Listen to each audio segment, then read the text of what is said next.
नमस्कार दोस्तों, स्वागत है आपका एक बार फिर से सरल निवेद विद कौशिक वीडियो के अगले एपिसोड में। आज का वीडियो बहुत ही सिंपल सब्जेक्ट को मैंने चुना है लोगों के कहने पे।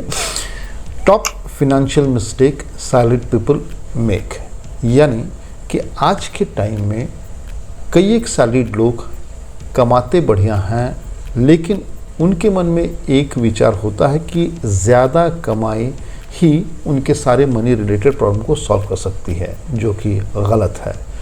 इन रियलिटी बहुत सारे लोग होते हैं जिनके पास तो डिसेंट सैलरी होती है, लेकिन उनके कॉमन फिनेंशियल मिस्टेक की तरह से वो एक कॉर्पस इकट्ठा नहीं कर पाते और फिनेंशियल प्रॉब्लम जस की तस रखी रह जाती है। तो चले हम वीडियो को ठीक से समझते हैं कि वो कौन से ऐसे एपिसोड हैं, वो कौन से ऐसी चीज़ें हैं जो कि फिनेंशियल इन्वेस्टमेंट प्लान में मददगार नहीं होती हैं। सैलरीड होना अपने आप में एक अच्छी मिसाल है, जहाँ पे आप प्रेडिक्टिबिलिटी तो कर सकते हैं कि आपकी हर महीने या हर एक पीरियडिसिटी में एक फिक्स इनकम या इंक्रीमेंटेड इनकम आती है, जो कि एक बहुत बढ़िया स्रोत है। लेकिन मनी का आना तय है, लेकिन आपको पता नहीं कि उसको प्लान कैसे करते हैं, यानी अपने एक्सपेंसेस को, अपने इन्वेस्टमेंट को प्लान कैसे करते हैं। अमूमन ज़्यादातर लोग इंक्लूडिंग जेन ज़ी आजकल वही करते हैं जो कि एक straight way rule of life है कि get your salary first, get your expenses done and later think for saving, जो कि बिल्कुल ही गलत कंसेप्ट है। जब तक आप अगर अपने सेविंग को, इन्वेस्टमेंट को प्राइमरी टूल पे ना रखें, यानी इनकम माइनस सेविंग ना रखें, तब बचे को एक्सपेंस करें, तो फिर आप कुछ बचा नहीं पाएंगे। थी मूलभूत बात। अब हम पॉइंट दर पॉइंट समझने की कोशिश करेंगे कि क्या क्या ऐसी मिस्टेक्स है, क्या क्या ऐसी गलतियां हैं जो कि एक सैलरीड बंदा अपनी फिनेंशियल प्लानिंग में अनदेखा करता है, और जिसके बाद उसे कहीं तो भी साल के 20 या 30 साल बाद पता चलता है कि कुछ बचत हासिल नहीं हुआ।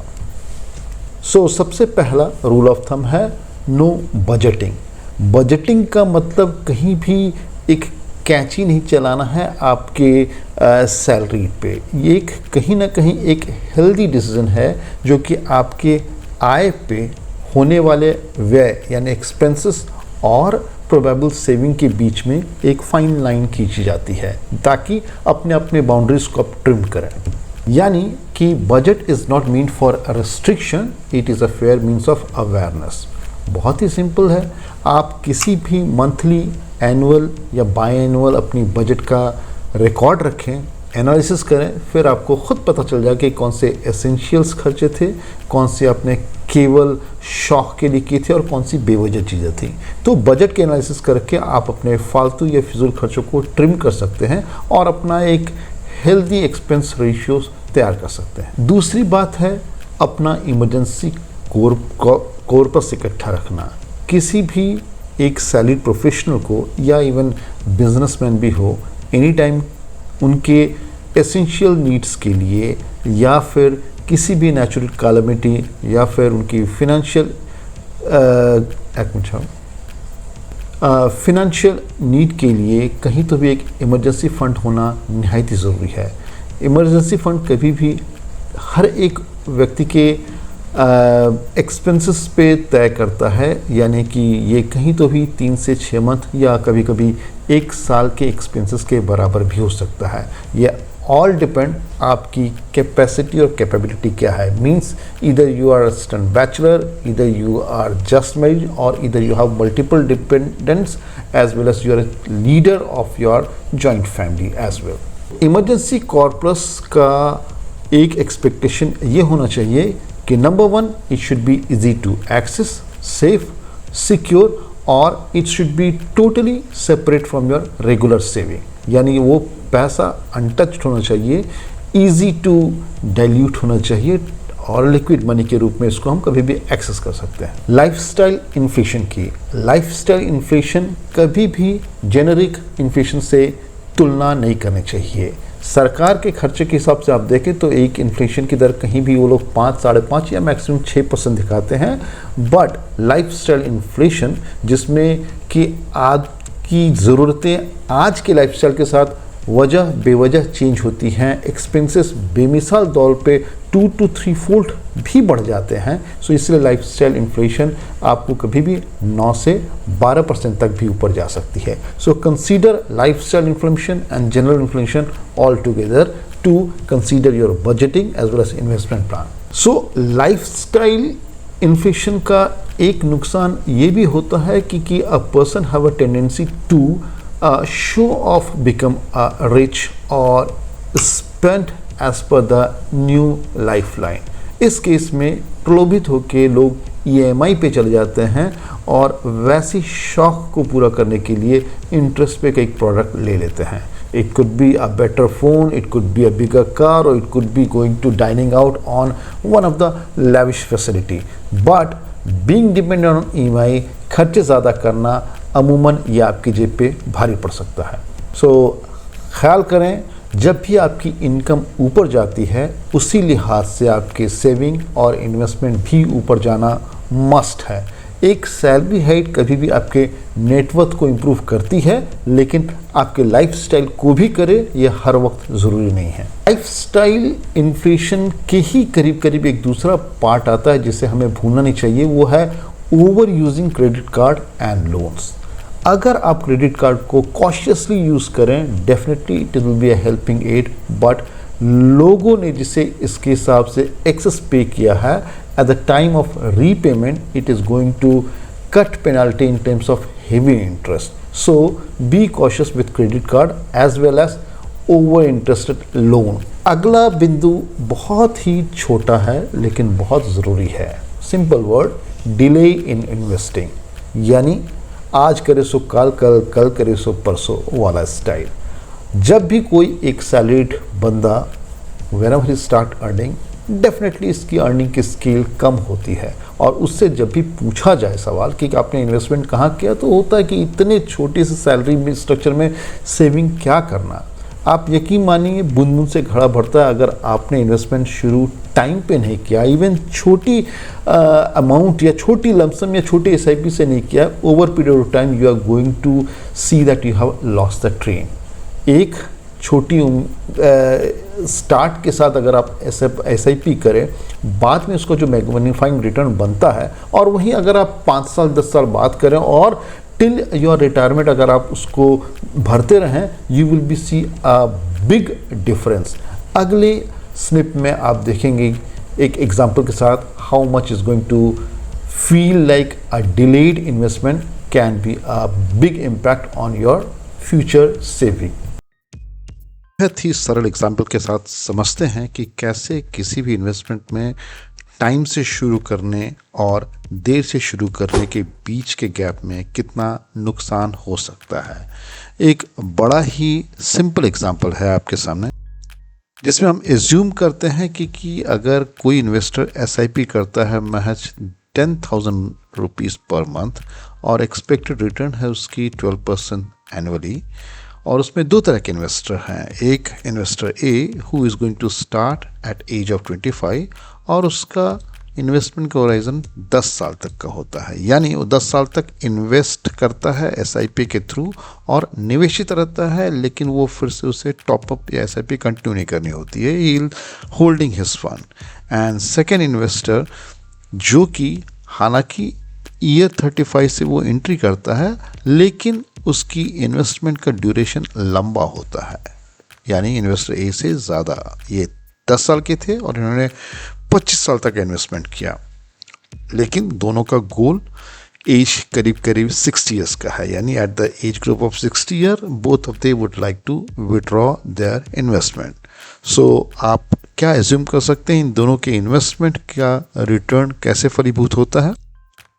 अगर आप ईयर बाय ईयर की पीरियडिक रिव्यू करें तो सिंप्लीफाइड वर्ड्स में इन्वेस्टर A ने शुरुआत के 1 साल में 10,000 पर मंथ के हिसाब से 1.2 लाख का इन्वेस्टमेंट किया, जो कि अगले 10 साल में करीब 12 लाख का इन्वेस्टमेंट बनता है। वो इन्वेस्टेड रहता है, उसके बाद वो कोई भी राशि विड्रॉ नहीं करता है, और eight the time of maturity somewhere around 60 years के बाद अगर हमारा ग्रोथ रेट 12% एवरेज भी आके, तो ये अमाउंट बन के 7.3 CR बन जाती है। दूसरे एग्जाम्पल में जहां इन्वेस्टर बी की हमने बात की थी, जो कि अपने ईयर 25-30 में तो इन्वेस्ट नहीं किए, लेकिन बाद में यानी उनके 35 ईयर की उम्र के बाद उन्होंने अगर सेम अमाउंट 10,000 पर मंथ यानी कि 1.2 लाख पर ईयर की इन्वेस्टमेंट करते हैं और राइट फ्रॉम 35 से ईयर 60 तक वो कंटिन्यूस इन्वेस्टेड रहते हैं, इवन दो कंटिन्यूस इन्वेस्टेड रहने के यानी 25 साल की कंटिन्यूस इन्वेस्टमेंट के बाद उनके पास सिर्फ और सिर्फ 2.75 करोड़ की ही कॉर्पस बनती है। सो इन्वेस्ट ऑन टाइम का फॉर्मूला इससे काफ़ी इजीली निकाला जा सकता है कि इन्वेस्टर ए जो कि सिर्फ 12 लाख को डालते हैं और इन्वेस्टमेंट के बाद वो 7.3 करोड़ में बन जाता है, वहीं इन्वेस्टर बी 30 लाख डालते हैं और उनकी निवेशित राशि बाद में फलीभूत ओनली 20.75 करोड़ बनती है। इसलिए की लेसन क्या है? Start early, that can matter more than investing more later. Thank you very much. Next बात आती है डिले और इग्नोरिंग योर रिटायरमेंट प्लानिंग। अगर आप जानते होंगे आज से 30-50 साल पहले गवर्नमेंट सर्विस एम्प्लॉयज़ को एक बढ़िया रिटायरमेंट कॉर्पस मिलता था, रिटायरमेंट की पेंशन्स मिलती थी। अभी ये हर जगह वाजिब नहीं है। So any individual must need a goal setting for his retirement planning, जो कि उसके बाकी के खर्चे like child education, child marriage के अलावा एक बहुत ही मजबूत पिलर होनी चाहिए। So he need to start early, he need to start periodically, he need to start all the incremental value for his retirement planning. So be assured, keep start investing for retirement planning. छोटी सी बात लेकिन वो भी ज़रूरी, skipping insurance. Salaried staff कभी भी अपने expenses पे गौर करते हैं, अपनी छोटी मोटी इन्वेस्टमेंट पे गौर करते हैं, लेकिन इंश्योरेंस को सही तरीके से नहीं लेते हैं। ये उनकी लाइफ इंश्योरेंस है या मेडिकल इंश्योरेंस है। याद रखें, rule of thumb, should not go with the endowment plan at all. आप हेल्थ के लिए डेफिनेटली टर्म इंश्योरेंस ले लें, जो कि आपके कम से कम 13 से 15 साल तक के खर्चे के बराबर हो, जो कि आपकी फैमिली को इमीडिएट सिक्योरिटी देता है। हेल्थ के लिए आप किसी भी ब्रांड के अलग अलग हेल्थ पैकेज स्कीम लें और अच्छे से केयरफुली उसके डॉक्यूमेंटेशन को पढ़ के या तो अपना या तो पूरी फैमिली का हेल्थ केयर प्लान चूज़ करें, because in any case this insurance going to protect you in case of emergency. अगला अंडरस्टैंडिंग का एक लेवल है जिसमें कि बंदे अपने इम्पल्स रेस करके काम करते हैं।